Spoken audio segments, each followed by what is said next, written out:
Bonjour et bienvenue dans cette présentation consacrée aux étudiants inscrits en Master 1 Toxicologie. Aujourd'hui, on va voir le deuxième cours de la matière évaluation des risques toxicologiques. Il est sur rapport dose-réponse.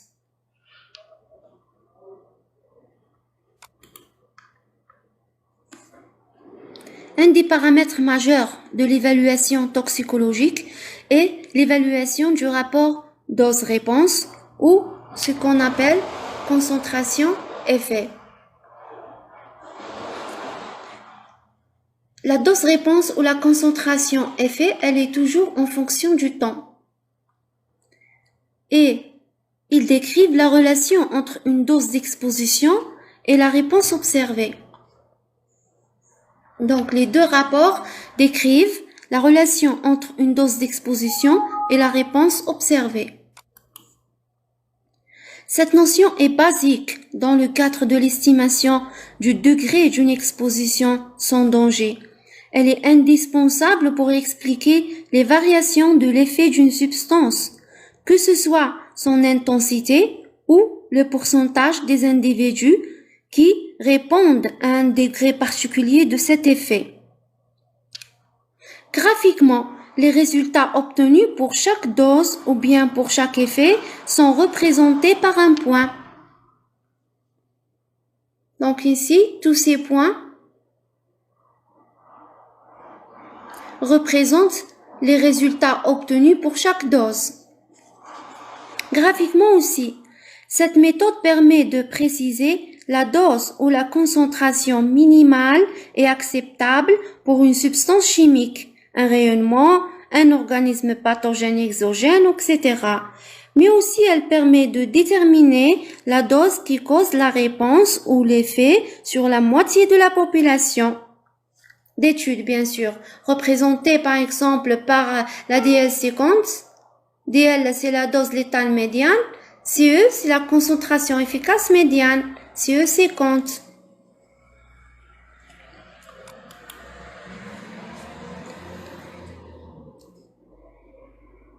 Toutes les substances chimiques sont toxiques en fait. Il existe une corrélation entre la dose et l'effet. Par exemple, dans cet exemple, il y a un effet de mortalité.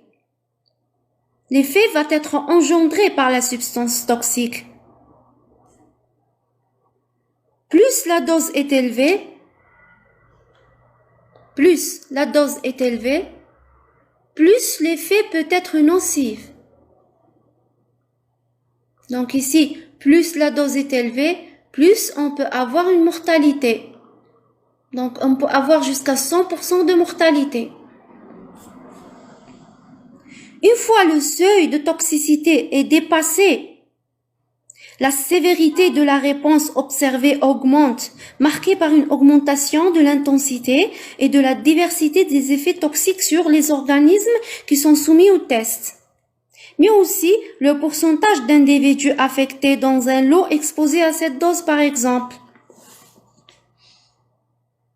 Lorsque la réponse choisie pour étudier la relation dose-effet est la létalité, en effet souvent on appelle aux doses létales, DL. Lorsque la réponse choisie est un effet nocif sérieux autre que la mortalité, on fait appel aux doses toxiques. La DL50 est la dose létale qui provoque la mortalité de 50% des sujets soumis au même test. On peut déterminer aussi la dose minimale qui ne provoque aucun effet et celle maximale qui provoque par exemple la mortalité de tous les organismes. Il y a aussi la dose minimale qui ne provoque la mortalité d'aucun organisme.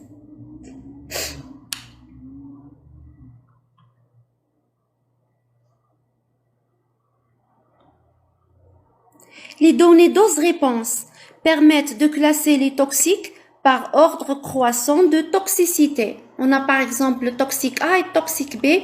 On a un degré croissant de toxicité.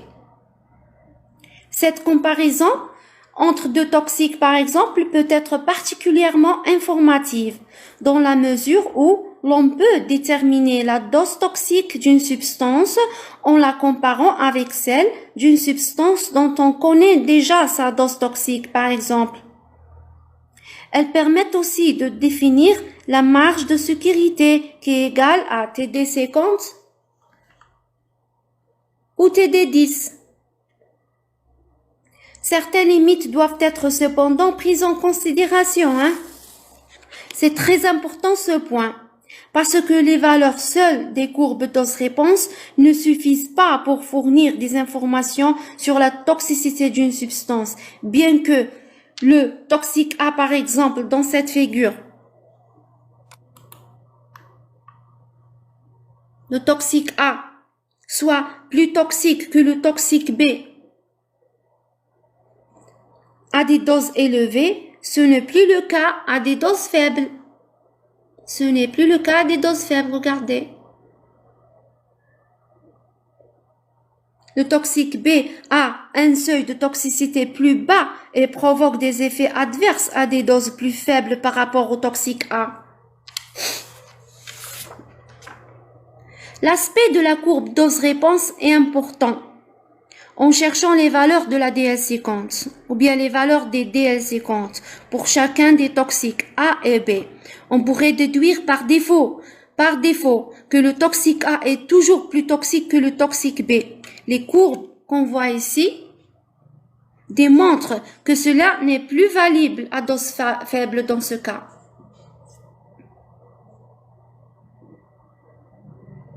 Les éléments de base des tests toxicologiques pour l'évaluation de la relation dose-réponse sont, premièrement, la sélection d'un organisme pour les essais.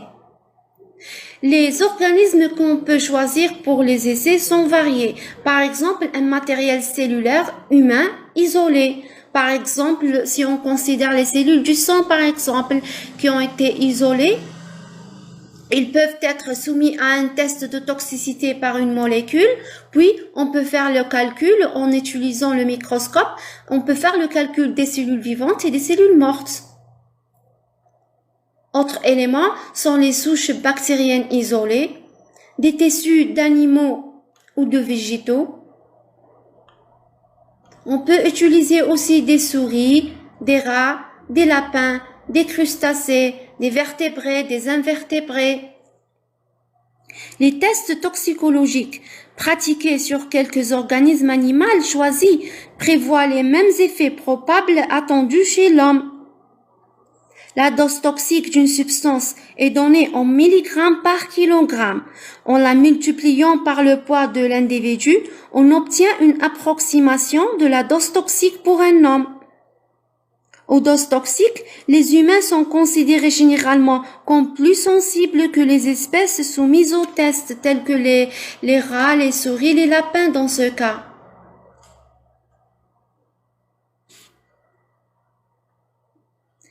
Les éléments de base des tests toxicologiques pour l'évaluation de la relation dose-réponse sont aussi le choix d'une réponse pour la mesure. Exemple, le nombre d'animaux morts qui augmente avec l'augmentation de la dose, ou bien le nombre des personnes guéries qui augmente avec l'augmentation de la posologie, par exemple. Aussi, on a une période d'exposition et une durée du test. Les périodes d'exposition peuvent varier de quelques heures jusqu'à plusieurs années, de même les durées des tests. Parmi les éléments de base, on trouve aussi les séries de doses à tester. Donc, on doit déterminer les séries de doses qu'on a besoin à utiliser pour effectuer notre test.